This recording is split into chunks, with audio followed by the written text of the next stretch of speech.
নমস্কার বন্ধুরা, welcome back to রোমার roots. তো আজকে আমাদের উত্তরাখণ্ড ভ্রমণের ডে 3, যেখানে আমরা আজকে অনেক সকাল সকাল ঋষিকেশ ছেড়ে বেরিয়ে গেছিলাম মুসৌরির পথে। আর রাস্তায় ডেকে নিয়েছিলাম দেহরাদুনের গুচ্ছু পানি, যেটাকে এখানকার মানুষরা রবার্স কেভ বলেও জানে। তো আপনারা তো জানেনই যে আমাদের এই ভ্রমণের শুরু থেকেই আমরা পড়েছিলাম হিট ওয়েভের মধ্যে। তো যার ফলে টেম্পারেচার সব জায়গায় এতটাই বেশি পাচ্ছিলাম যে জায়গাগুলো সে অর্থে খুব ভালোভাবে ঘুরতে পারছিলাম। কিন্তু আজকে কিন্তু সকালবেলা 24 জুলাই 2024 ওয়েদারটা কম্পারেটিভলি অন্য দিনের তুলনায় একটু কম ছিল, তাই আমরা আজকের ওয়েদারটা খুব ভালোভাবে উপভোগ করতে পারছিলাম। কিন্তু তার মানে এইটা কখনোই নয় যে আমরা এসি ছাড়া চলতে পেরেছিলাম। গাড়িতে কিন্তু প্রথম থেকেই আমাদের এসি ব্যবহার করতে হয়েছিল। আর যখন আমরা একটু বলবো রবার্স কেভের দিকে এগিয়েছি, যদিও আমি বলে রাখি রবার্স কেভটা যাওয়ার জন্য আপনাদেরকে একটু পাহাড় থেকে স্লান্ট করে নিচের দিকে নামতে হবে, কারণ রবার্স কেভটা মেইনলি একটা গুহা এরিয়া, যেটাতে একটা ছোট নদীর স্রোত বয়ে চলেছে দুটো পাহাড়ের মাঝখান দিয়ে। তো তার জন্য আপনাকে যেহেতু একটু ডিক্লাইন করতে হবে পাহাড় থেকে, তো এটা একটু রিমোট কর্নার, আপনার বলা যেতে পারে যে মুসৌরি সেক্টরের একটু কাছাকাছি এবং আপনার দেহরাদুন আউটস্কার্টসের। তো সেখানে কিন্তু ওয়েদারটা কম্পারেটিভলি একটু সুটেবল। আর দেখতেই পাচ্ছেন যে যাওয়ার রাস্তাটা তো খুবই মনোরম ছিল, চারপাশে শুধু সবুজ আর মাঝখান দিয়ে বয়ে চলেছে আপনার খরস্রোতা নদী। তো সকাল থেকেই আমরা কিন্তু আমাদের অ্যাডজয়নিং যে সুন্দর প্রাকৃতিক শোভা সেটাকে খুব ভালোভাবে উপভোগ করতে পারছি। আর বন্ধুরা, এটা হলো আমাদের রবার্স কেভে যাওয়ার রাস্তাটা। আপনারা দেখতেই পাচ্ছেন খুবই মনোমুগ্ধকর রাস্তাটা। যদিও টেম্পারেচারটা সেদিনকেও খুব একটা কমফোর্টেবল ছিল তা বলবো না, কিন্তু যেহেতু আমরা একটু সকালের দিকে বেরিয়েছিলাম তাই রোদের তেজটা অতটা ছিল না। আর রবার্স কেভটা যেহেতু একটু দেহরাদুন শহরের আউটস্কার্টে, তাই যত আমরা রবার্স কেভের দিকে এগোচ্ছিলাম একটা সুন্দর হাওয়া চলছিল, যেটা কিন্তু আমাদের এই ট্রিপটাকে সকালে একটু হলেও কমফোর্টেবল করেছিল।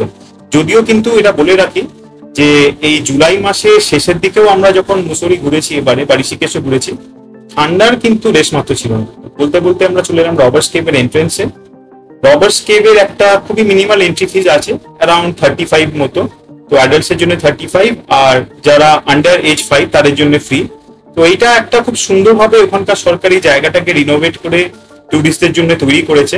জায়গাটার সম্বন্ধে আমি এর আগে অনেক ভিডিও দেখেছিলাম যে দেহরাদুনের সব থেকে সুন্দর জায়গার মধ্যে একটা এটাকে ধরা হয়, কারণ এর প্রাকৃতিক শোভা। এই জায়গাটাকে বর্ণনা করতে গেলে এটাই বলা যেতে পারে যে একটা সুন্দর ছোট নদীর স্রোত বেরিয়ে এসছে পাহাড়ের মাঝখান দিয়ে, যেটা একটা সুন্দর গুহার মতো একটা আকৃতি তৈরি করেছে। তো এইটাকে আমরা গর্জ বা ভ্যালিতে আসতে বলতে পারি না, কারণ যেহেতু এর এরিয়াটা অনেকটাই ছোট। কিন্তু এটা কিন্তু ফ্যামিলি নিয়ে এনজয়মেন্ট করার জন্য এইরকম একটা গরম সালচি ওয়েদারে খুবই ভালো জায়গা, কারণ এর জলটা কিন্তু ছিল খুবই ঠান্ডা। আর যদিও আমরা প্রপার বর্ষার মধ্যে গেলেও তখন বৃষ্টিটা খুব বেশি পাইনি, তাই বলা হয় যে বর্ষাকালে কিন্তু এখানে মোটামুটি 1 হাঁটু জল হয়ে যায়। তখন কিন্তু এই জায়গাটা যেতে আরো অ্যাডভেঞ্চারাস লাগবে, কারণ এই যে ছোট ট্রেকটা যখন আপনারা এই জলের উপর দিয়ে হেঁটে এই ছোট বোল্ডার গুলোর উপর দিয়ে আস্তে আস্তে পা রেখে এগোবেন, এই সুন্দর 1 কিলোমিটারের স্ট্রেচটা কিন্তু আপনার দারুণ সুন্দর লাগবে যদি জলটা আপনার হাঁটুর সমান। যদিও জলটা সেদিনকে অতটা আমরা পাইনি, কিন্তু এই জায়গাটা কিন্তু 100% রেকমেন্ডেড, কারণ দেখতেই পাচ্ছেন সুন্দর প্রকৃতির মধ্যেই জায়গাটা। আর এই ছায়াটা কিন্তু জায়গাটাকে বাইরের তুলনায় অনেকটাই ঠান্ডা করেছে, যার ফলে এই জায়গাটাতে যদি আপনারা হেঁটে ঘুরেন খুব সুন্দরভাবে উপভোগ করতে পারবেন। যদিও বলতে গেলে কিন্তু এই জায়গাটার আসার আদর্শ সময় হলো আপনার বর্ষাকাল বলা যেতে পারে। আর এই রবার্স কেভে ঢোকার আগে আপনাদের জানিয়ে রাখি, আপনাদের কিন্তু ব্যাগ বা জুতো জমা রাখবার আলাদা কাউন্টার আছে, যেটাতে মাত্র 5 টাকায় আপনি আপনার ব্যাগ বা জুতো রেখে এই সুন্দর যাত্রাটা শুরু করতে পারবেন। তো জায়গাটা তো ছিল অপরূপ সুন্দর, যেটা আপনারা আগে থেকেই দেখতে পাচ্ছেন। আর কেভের ভেতর দিয়ে হাঁটার সময় কিন্তু আমাদের পথ চলা শুরু হবে একেবারে স্রোতের মাঝে, চারিদিকে শুধু পাথর আর জল। এই অনুভূতি সত্যি একদম অন্যরকম। দেখুন কতটা সুন্দর এবং শীতল এই জলের প্রবাহ, হাঁটতে হাঁটতে একবারে অন্যরকম লাগছে।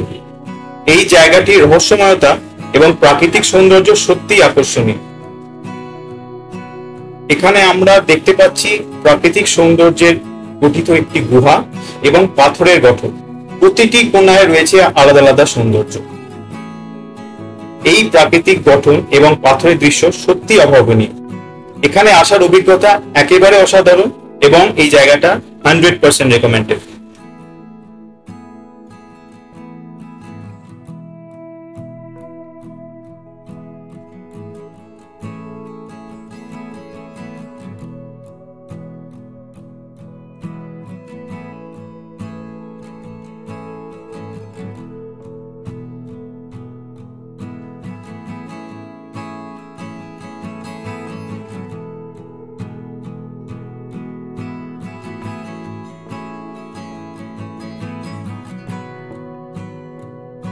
পাচ্ছেন এটা বন্ধু বা ফ্যামিলিতে নিয়ে এসে এনজয় করার মতো একটা পারফেক্ট উইকেন্ড ডেস্টিনেশন।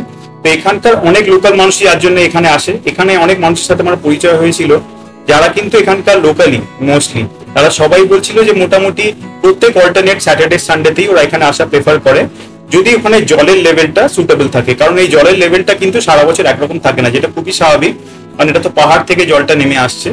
তাই বর্ষাকালে জলটার লেভেলটা একটু হাই থাকে, তখন এনজয়মেন্টটা ন্যাচারালি একটু বেশি হবে। আর জলটা যখন কমে যায় তখন এখানে টুরিস্টও কমে যায়। তো এইটা ছিল সেই লকার যেখানে আমি রেখেছিলাম আমার ব্যাগ এবং জিনিসপত্র। জুতো আমাকে আলাদাভাবে নিতে হয়নি, কারণ আমি একটা স্পেশাল এই জলে হাঁটার জন্য ওয়াটারপ্রুফ জুতো ক্যারি করেছিলাম। তো এইটা হলো আমাদের মুসৌরি হোটেল, যার নাম হলো সানিকট। তো এইটা মাল রোডের একদমই কাছে।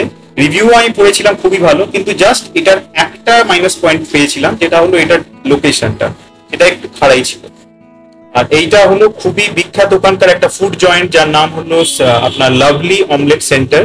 এখানে অনেক বিখ্যাত মানুষ আমাদের ভারতবর্ষে এসে এখানকার চিজ অমলেট ট্রাই করে গেছে। তো তাদের ছবি এই কাউন্টারের বাইরে অনেকজনের লাগানো আছে, যাদের মধ্যে আমাদের রাষ্ট্রপতি, ফিল্ম অভিনেতা অক্ষয় কুমার, এছাড়াও অনেক বড় বড় নামি দামি মানুষ এখানে এসে এনার চিজ অমলেট ট্রাই করে গেছে। সত্যি এনার চিজ অমলেটটা কিন্তু ছিল একদম লাইট এবং স্মুথ। আমার খাওয়া আজ অব্দি মানে চিজ অমলেটটা তো অ্যাজ সাচ সেরকম আপনাকে কুইজিন হিসেবে খুব বেশি অ্যাপিল করতে পারবে না, খুবই সিম্পলিস্টিক একটা খাবার, কিন্তু খুব সুন্দরভাবে বানিয়েছিল। তো খেয়ে নিয়ে আমরা চলে এলাম মুসৌরির সেই ফেমাস মাইল রোডে, এখানকার খুবই বিখ্যাত রাবড়ি ট্রাই করতে, যেটা বানায় কুলারওয়ালা। কুলারওয়ালা এখানকার খুব একটা বিখ্যাত রাবড়ি মেকার্স, যারা রাবড়ি এবং জিলিপি এখানকার খুবই বিখ্যাত, যারা এখানে খেয়েছেন বা মুসৌরিতে এর আগে ঘুরে গেছেন তারা জানেন। এখানকার রাবড়ি কিন্তু আমাদের এই বেঙ্গলি স্টাইল রাবড়ির থেকে একটু অন্যরকম, কারণ এটার মধ্যে অনেকটা ঘনত্ব বেশি থাকে, যেটা আমরা এখানে খেয়ে দেখেছিলাম। আর এখানে কিন্তু একটা চলন আছে, মানুষ রাবড়ি এখানে নর্মালি খায় না, রাবড়ির সাথে জিলিপি খাওয়ার একটা চল আছে, যেটা আমরাও ট্রাই করে নিয়েছিলাম। মিষ্টিটা কিন্তু আমার একদম প্রপার লেগেছিল, কারণ আমি এই কয়েক মাস ধরে মিষ্টি খাওয়াটা যেহেতু একটু সম্বরণ করেছি, তাই আমি মিষ্টির খুব ভালো রিভিউ দিতে পারবো সেটা বলবো না, আমি মিষ্টি কমই খাই, কিন্তু এই রাবড়ির মিষ্টিটা কিন্তু পারফেক্ট ছিল। মানে একদম ক্যাটকেটে মিষ্টি, যেটা আমাদের অনেক মিষ্টির দোকান প্রস্তুতকারকরা বানায় সেরকম না। তো এই রাবড়ির জায়গাটাও কিন্তু 100% রেকমেন্ডেড।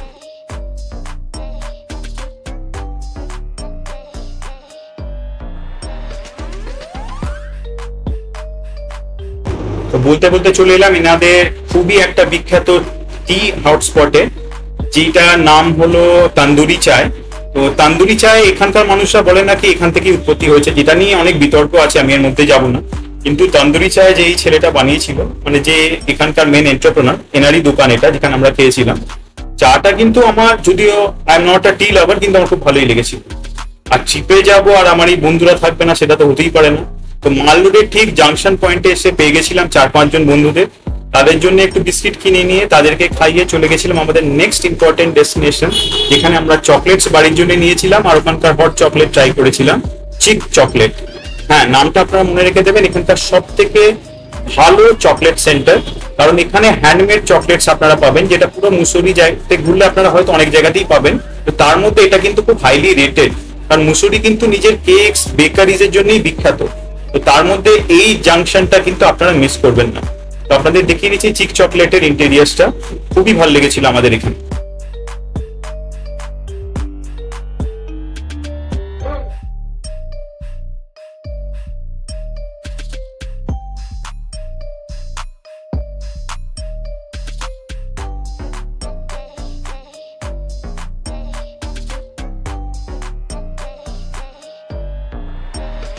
তো প্রায় 2 দিন হয়ে গেছিল আমরা উত্তরাখণ্ড ঘুরছি, কিন্তু আমরা একবারের জন্য কোথাও গিয়ে কোনো মাছের পদ পাইনি। তাই এখানকার মানুষদের থেকে শুনেছিলাম যে চিক চকলেটে নাকি একটা খুব ভালো স্টিমড ফিশ করে, গ্রিলড ফিশ করে। তো সেটা ট্রাই করার জন্যই আমরা চিক চকলেটে মেনলি সেদিন গেছিলাম। কিন্তু আমাদের কপাল, সেইখানে গিয়ে কিন্তু সেদিনকে আমরা এই ফিশের কোনো পদ পাইনি। পার্টিকুলারলি সেই দিনেই নাকি ওনাদের ফিশ আসেনি, তার জন্য সেদিনকে আমাদের মাছের কোনো আইটেম ওনারা দিতে পারেনি। তাই নর্মালি হট চকলেটটা খেয়েই আমাদের চলে আসতে হয়েছিল। যদিও ওখানকার কুক আমাদের বলেছিল যে আমরা নেক্সট দিনকে গেলে ফিশ আইটেম পেতে পারি, কিন্তু পরের দিনকে গিয়েও কিন্তু আমরা আলটিমেটলি ওখানে মাছ পাইনি। যার জন্য আমরা পরের দিনকে রাত্রিরে যখন মাল রোড ঘুরছিলাম, আমরা চলে এসেছিলাম লে শেফসে। এটা একটা পাঞ্জাবি ঢাবা স্টাইল রেস্টুরেন্ট। তো ন্যাচারালি ওখানে গিয়ে মোটামুটি যে যে খাবারগুলো আমরা খেয়েছিলাম কোনোটাই কিন্তু আমাদের অ্যাজ সাচ খুব অ্যাপিল করতে পারেনি, ডিনারটা আমরা ফুলফিলিং করতে পারছিলাম না। তাই এই দিনকে আমরা এইখানে তন্দুরি ফিশ অর্ডার করেছিলাম। অনেক জায়গা ঘোরার পর আলটিমেটলি আমরা একটা ভালো ফিশ আইটেম পেলাম, আর সেটা এখানেই ছিল। তাই ফিশ আইটেম যারা খুঁজছেন তারা কিন্তু এই জায়গাটায় আসতে পারেন। আর যাদের আজকে আমাদের ভিডিওটা ভালো লেগেছে তারা আমাদের লাইক শেয়ার সাবস্ক্রাইব করুন, কারণ আগামী সানডেতে আসছে আমাদের নতুন ভিডিও। এই নতুন ভিডিওটা থাকবে আমাদের ফাইনাল দিন of our Uttarakhand trip. Thank you.